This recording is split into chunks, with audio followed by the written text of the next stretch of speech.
Very good morning, students. Let us start the remaining part of this chapter, The Portrait of a Lady. The last part of this chapter by Khushwant Singh. Previously, we have discussed about the school life, village school life, city school life. Later on, when the narrator went to university, how the gap increased, how the relationships snapped, the bond snapped, and she accepted with seclusion, with resignation, each and everything, because she was aware about the education. She understood the importance in her grandson's life, in the narrator's life. So next one is coming that the author leaves for higher studies. After university study, then the narrator decided to go abroad for the further study, especially for 5 years. 5 years he decided to go abroad for studies. So he thought that grandmother would be upset, but she came at the railway station to say goodbye to him. It means for the send-off that she came at the railway station, and she did not show any kind of the emotion. See now, she did not see any kind of the emotion. She came to the railway station, and she did not show any kind of, she did not become sentimental, because narrator thought that she would be upset learning that I am going for 5 years to abroad. And the narrator was also not sure that for 5 years I am going, after 5 years when I would come back, that time whether grandmother would be alive or not, because she had become old now. She became old, so that's why the narrator was not sure. So later on, grandmother, she did not become even sentimental, no emotions. She was busy reciting prayers and counting the beads of the rosary.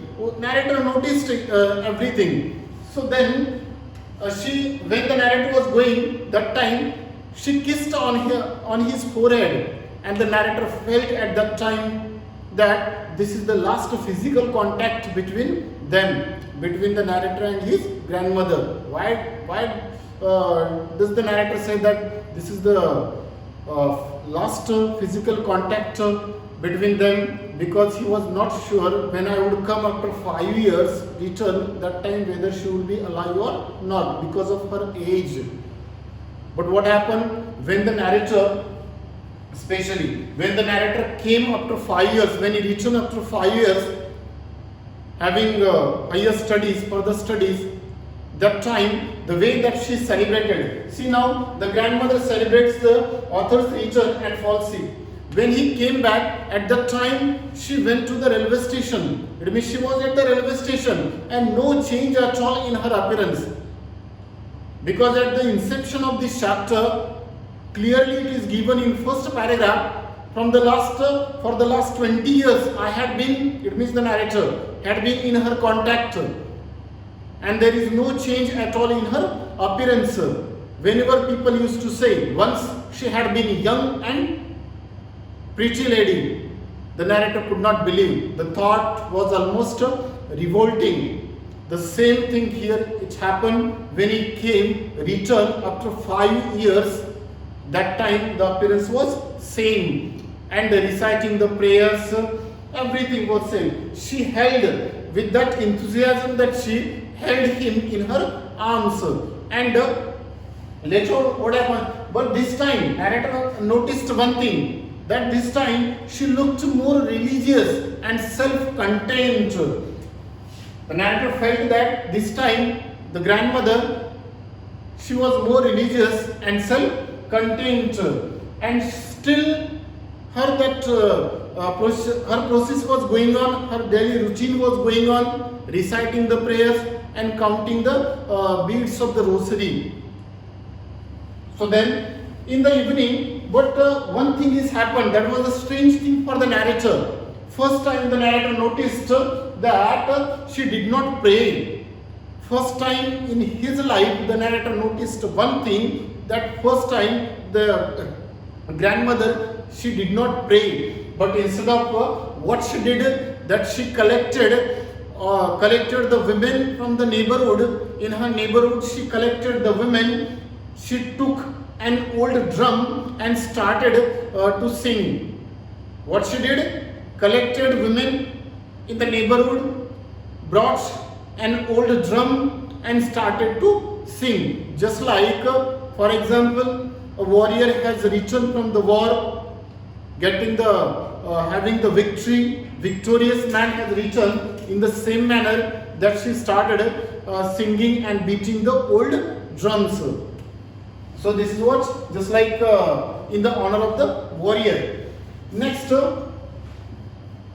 this is grandmother's death and doctor diagnosed. This is what the next point is coming. When in the last stage of this chapter, in the last moment, what happened? Narrator and his parents, that they protested her, they tried to stop her, being overstrained, continuously singing, beating the drums without praying. So they thought that it is not good for her health, so they tried to stop her, but she did not stop. She ignored the protest there. She ignored the protester and she went on. So next morning, what happened as a result? That she fell sick. The doctor has been called. And he diagnosed with a mild fever. And he also said that no problem, no need to worry, that she would be all right. But it seemed that the grandmother, she understood her approaching death, and she herself told her that my end was near. Who said? Grandmother said to the narrator and his parents. Later on, and that time she did not wanted to waste her time talking to anyone. So that is why she ignored our protest, and it means she continued herself. She kept herself busy in reciting the prayers and counting the beads of the rosary there. But after some time, what happened? Her lips stopped moving, and the beads of the rosary that fell from her lifeless fingers. It means the grandmother was dead. Lips stopped, reciting prayers stopped, and the beads of the rosary that fell from her lifeless fingers. It means that she was dead. So later on, what happened? This is what the procedure, that as per the demand of the custom, her body has been, it means taken off by the bed, kept on the floor, and kept in the shroud clothes, specially wrapped in the shroud clothes, red clothes, as per the custom, their demands. And after some time, after morning or this morning hours or this time, when the narrator and his parents or the people, when they left for the preparation for the cremation or the funeral, and after a few hours, when they came back to the dead body, to carry the dead body of the grandmother, at that time they noticed one thing, that the dead body of the grandmother was surrounded by the sparrows. It means so many sparrows or the birds that they sat around the dead body of the grandmother, and without any noise, without any chirping sound, nothing, that just like a kind of a stillness, quietness was there, that they sat on the floor, just like that they were expressing their grief, their sorrow, their sadness for the death of the grandmother. They wanted to pay the tribute to the grandmother. When she was alive, that time she took utmost care of the sparrows, every day feeding to them. And now when she is dead, that time all the sparrows, they sat on the floor in such a manner that they were paying the last tribute to the grandmother. So the narrator's mother, what she did, that she took a bread and she made some little crumbs there, just like grandmother used to do, or she did in the same manner that she did.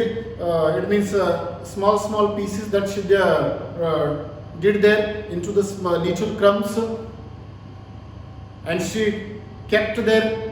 She fed them to the sparrows. She kept in front of the sparrows. But here, this time it happened, the sparrows, they did not touch to the crumbs there. They did not touch to the pieces of the bread. First time it happened. And when the dead body, when they carried the dead body, when they took away the dead body of the grandmother, at that time, without any noise, without any chirping sound, nothing, that they flew away, without touching to the pieces of bread which had been thrown by narrator's mother. All the sparrows, they flew away. It seemed that, see now, here, and the next day, then the servants of the house, that he cleaned each and everything, the pieces or the crumbs, little crumbs of the bread which had been spread here and there, that he kept in the dustbin. So here is the end of this summary of this chapter. So throughout the summary, we come to know, especially the base of this chapter, that the narrator wants to convey how much the grandparents, that they used to take care, they love their grandson, they spend their the whole time that they spend for the grandson or the grandchildren. Next coming, that is the bond, the relationship between the grandmother and the grandson, which is having utmost importance, or the role of grandmother in his life, especially in his childhood, shaping his childhood, shaping his future. What is her role? Teaching the moral values. We know very well the importance of grandmother in our life also, in our personal life also. The way grandmother or the grandparents, that they used to tell her the different stories, that they used to tell us the morals, values, that they used to teach us the different things, small things. So in the same manner, next thing is given, that the way that she was a religious, kind lady, kind, it means her kindness for the birds, for the animals, that is also picturized, quoted by the author. Next one, the way that she gave importance to the education, from the very school life to the it means higher studies, that she did not did not make any kind of the interfere in his education. Later on, that the way that her conduct was there, the peace was there on her face, her behavior, each and everything. So this is all that we have to see here in this chapter. That at your home, that you read word by word, line by line, each and everything, then it will be easy for you to understand the chapter. It is an biographical mode, autobiographical account. The writer has written through his own experience. So there will be easy for us to understand. So for today's, that's all from me. Thank you and have a good day.